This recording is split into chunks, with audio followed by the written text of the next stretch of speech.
Hello તાલીમાર્થી મિત્રો, અંગ્રેજી ભાષાના શબ્દ શીખવાનો આજે 152મો દિવસ છે. તો ચાલો શબ્દ શીખીએ. આજનો પહેલો શબ્દ છે અફ્રેડ. તેનો સ્પેલિંગ છે AFRAID. અફ્રેડ એટલે ડરેલ અથવા તો ભયભીત. ઉદાહરણ તરીકે, she is afraid of darkness. તેને અંધારાથી ડર લાગે છે. ત્યાર પછીનો શબ્દ છે બિયોન્ડ. તેનો સ્પેલિંગ છે BEYOND. બિયોન્ડ એટલે આગળ અથવા તો પાર.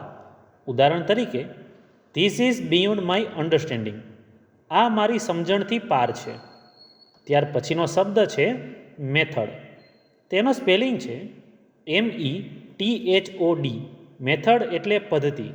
ઉદાહરણ તરીકે, this method is very effective. આ પદ્ધતિ ખૂબ અસરકારક છે. ત્યાર પછીનો શબ્દ છે પોસિબલ. તેનો સ્પેલિંગ છે POSSIBLE. પોસિબલ એટલે શક્ય. ઉદાહરણ તરીકે, it is possible to achieve success. સફળતા મેળવવી શક્ય છે. ત્યાર પછીનો શબ્દ છે નેચર. તેનો સ્પેલિંગ છે NATURE. નેચર એટલે પ્રકૃતિ.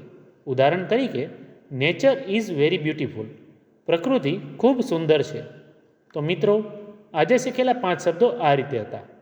અફ્રેડ એટલે ડરેલ, બિયોન્ડ એટલે આગળ, મેથડ એટલે પદ્ધતિ, પોસિબલ એટલે શક્ય અને નેચર એટલે પ્રકૃતિ. તો આવી જ રીતે ITIની અને જોબની અપડેટ માટે આ ચેનલને સબસ્ક્રાઈબ જરૂર કરજો.